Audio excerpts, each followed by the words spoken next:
Hi hello welcome to everyone. GK today study ವರ್ಲ್ಡ್ಗೆ ಎಲ್ಲರಿಗೂ ಸ್ವಾಗತ. ಸಿಕ್ಸ್ತ್ ಕ್ಲಾಸಲ್ಲಿ 1, 2, 3 ಪಾಠಗಳನ್ನು ನಾವು ನೋಡಿದ್ವಿ.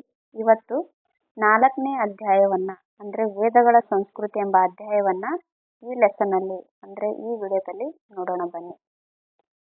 ವೇದಗಳ ಸಂಸ್ಕೃತಿ ಇದು ಮಧ್ಯ ಏಷ್ಯಾದ ಮೂಲ ಆರ್ಯ ಜನಾಂಗದ ಆಗಮನದೊಂದಿಗೆ ಭಾರತದಲ್ಲಿ ಈ ಹೊಸ ಸಂಸ್ಕೃತಿ ಆರಂಭವಾಗುತ್ತೆ. ಈ ವೇದಗಳ ಸಂಸ್ಕೃತಿ ಯಾವಾಗ ಆರಂಭವಾಗುತ್ತೆ ಅಂತಂದ್ರೆ ಆರ್ಯ ಜನಾಂಗ ನಮ್ಮ ಭಾರತಕ್ಕೆ ಬರ್ತಾರೆ, ಆವಾಗ ಈ ವೇದ ಸಂಸ್ಕೃತಿಯನ್ನ ಇಲ್ಲಿ ಆರಂಭವಾಗುತ್ತೆ.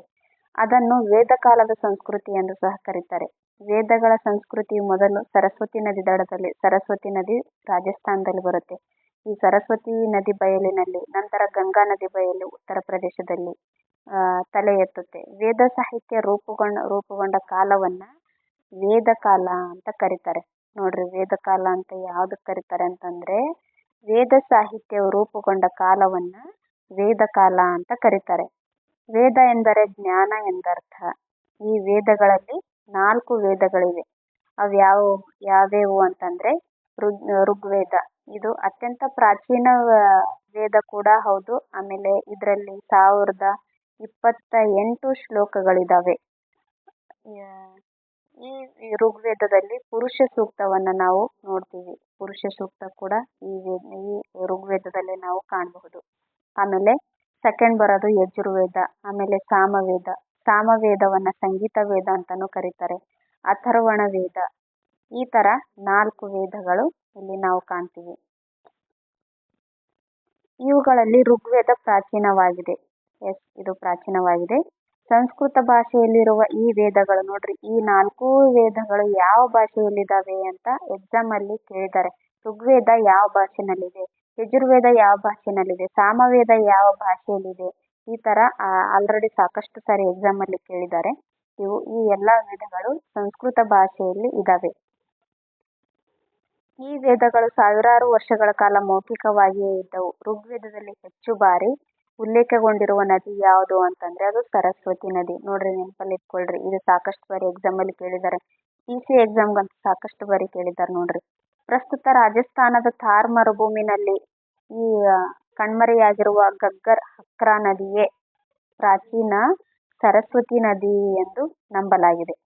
ಘಗ್ಗರ್ ಅಥವಾ ಹಕ್ರಾ ನದಿ, ಸರಸ್ವತಿ ನದಿ ಎಲ್ಲ ಒಂದೇ. ಆ ಗಗ್ಗರ್ ಮತ್ತು ಹಕ್ರಾ ನದಿಯೇ ಪ್ರಾಚೀನ ಸರಸ್ವತಿ ನದಿ ಎಂದು ಅಲ್ಲಿ ನಂಬಲಾಗಿದೆ.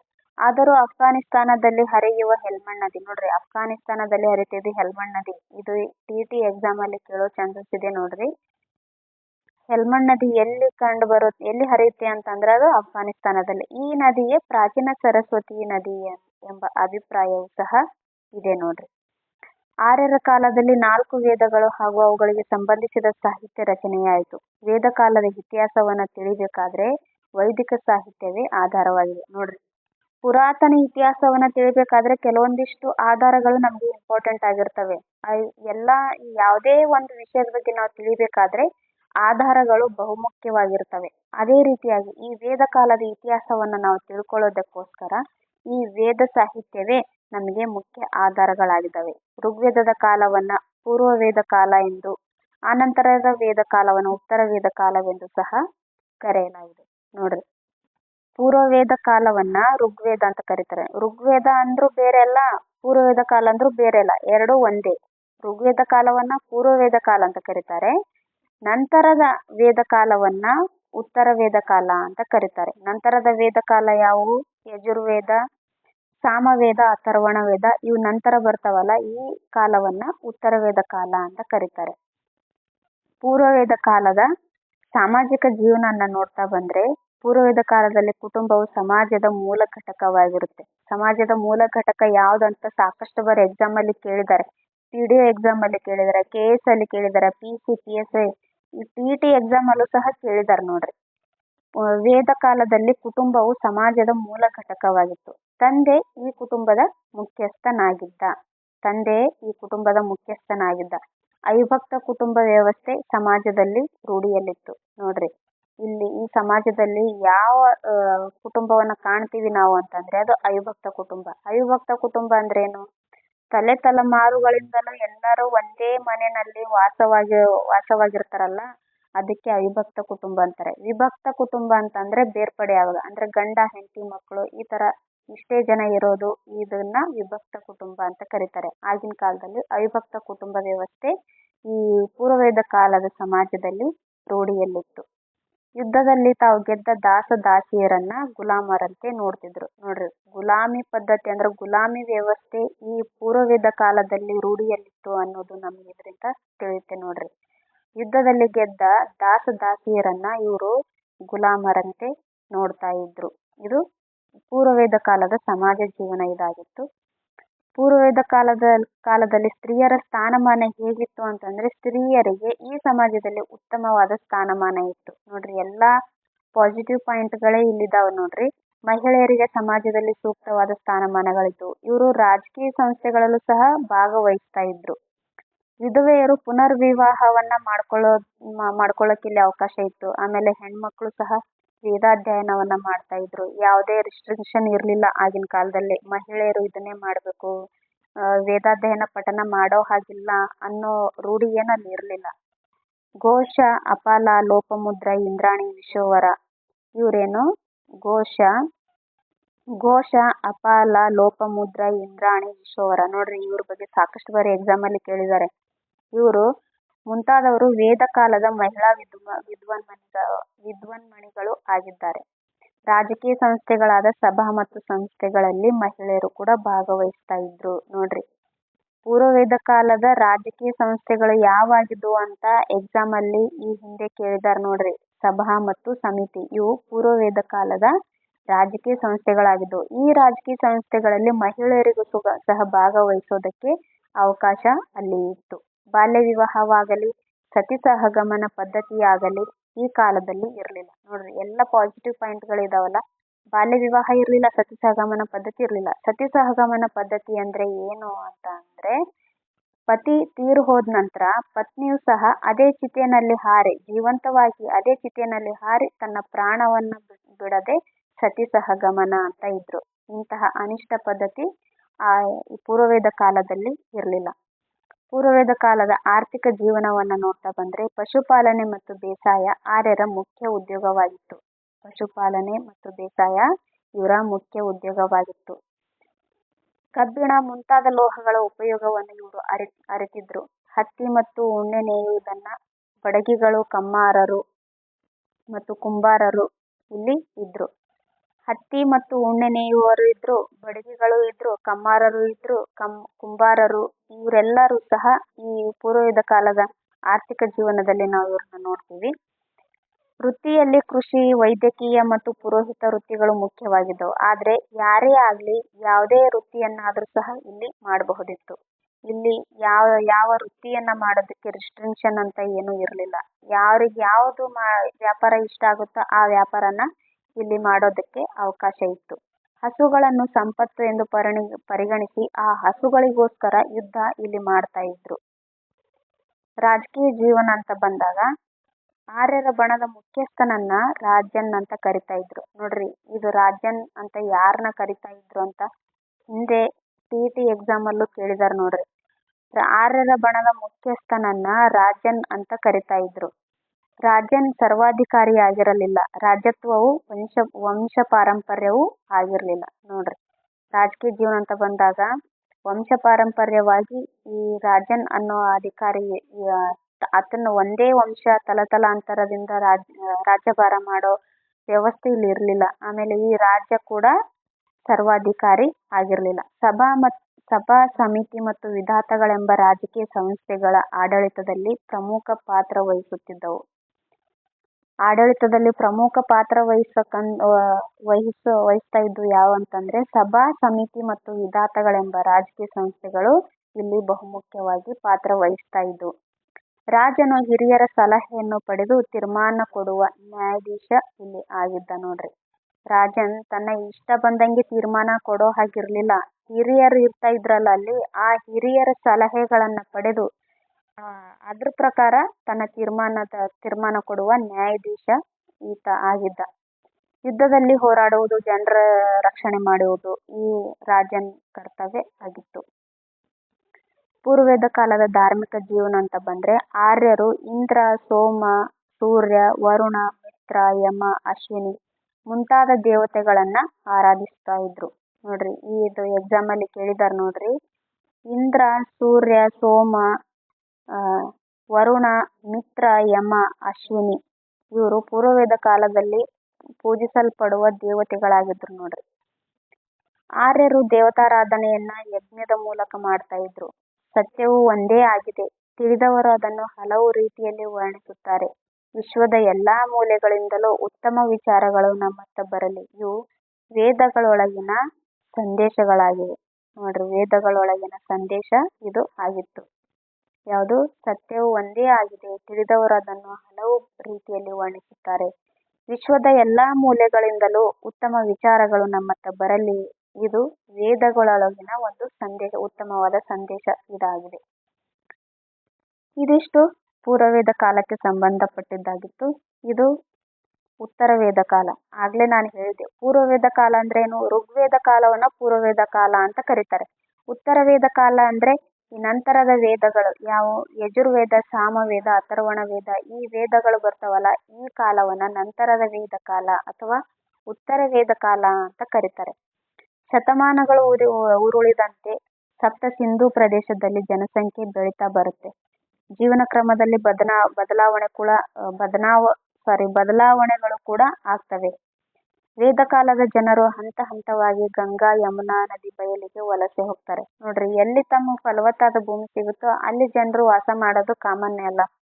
ಅದೇ ರೀತಿಯಾಗಿ ಇಲ್ಲಿನ ಜನರು ಸಹ ಗಂಗಾ, ಯಮುನಾ ನದಿ ಬಯಲಿಗೆ ವಲಸೆ ಹೋಗ್ತಾರೆ. ಕೆಲವರು ವಿಂಧ್ಯ ಪರ್ವತ ಶ್ರೇಣಿಗಳನ್ನ ದಾಟಿ ದಕ್ಷಿಣಕ್ಕೆ ಹೋಗ್ತಾರೆ.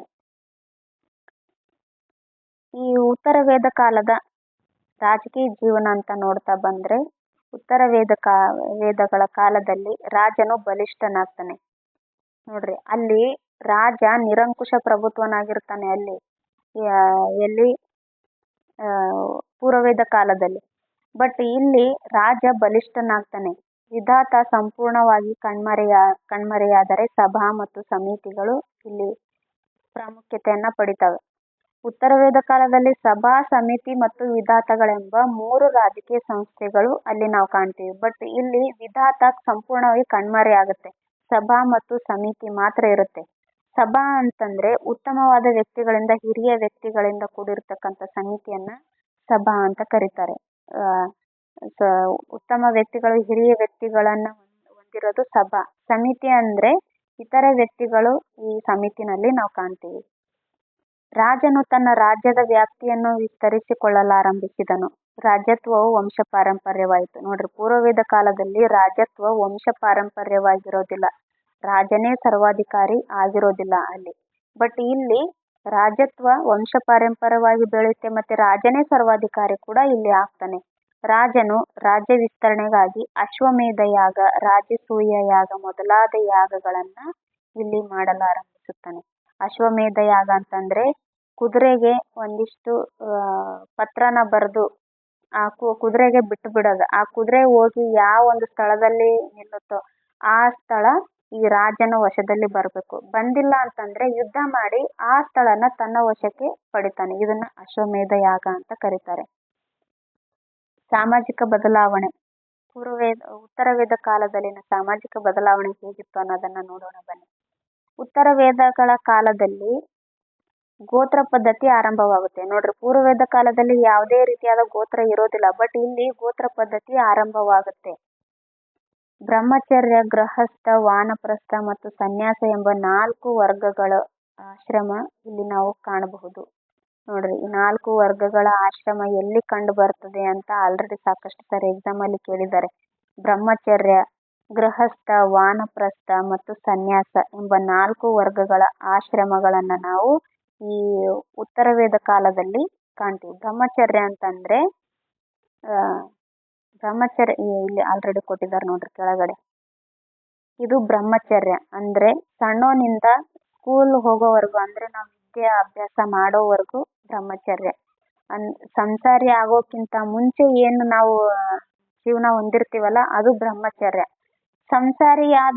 ಸಂಸಾರಿಯಾಗಿ ಗೃಹಸ್ಥನಾಗ್ತಾನೆ. ಆಮೇಲೆ ಗೃಹಸ್ಥನಾದ್ಮೇಲೆ ಸಂಸಾರ ಭಾರ ಎಲ್ಲ ಎತ್ಕೊಂಡು ಸಾಕಾಗಿ ವಾನಪ್ರಸ್ಥಾಶ್ರಮವನ್ನ ಪಡಿತಾನೆ. ಅಂದ್ರೆ ಸಂಸಾರವನ್ನ ಬಿಟ್ಟು ವಾನಪ್ರಸ್ಥ ಆಗ್ತಾನೆ. ವಾನಪ್ರಸ್ಥದ ನಂತರದ ಜೀವನನೇ ಸನ್ಯಾಸ. ಅಂದ್ರೆ ಎಲ್ಲಾನು ಬಿಟ್ಟು ಸನ್ಯಾಸಿ ಆಗೋದು. ಇದಕ್ಕೆ ಸನ್ಯಾಸಾಶ್ರಮ ಅಂತ ಕರೀತಾರೆ. ಈ ಆಶ್ರಮಗಳ ನಾವು ಈ ಉತ್ತರ ವೇದ ಕಾಲದಲ್ಲಿ ನೋಡ್ತೀವಿ. ಸ್ತ್ರೀಯರ ಸ್ಥಾನಮಾನದಲ್ಲಿ ಭಾರಿ ಕುಸಿತ ಉಂಟಾಯಿತು. ನೋಡ್ರಿ, ಪೂರ್ವ ವೇದ ಕಾಲದಲ್ಲಿ ಸ್ತ್ರೀಯರ ಸ್ಥಾನಮಾನ ತುಂಬಾ ಚೆನ್ನಾಗಿರುತ್ತೆ.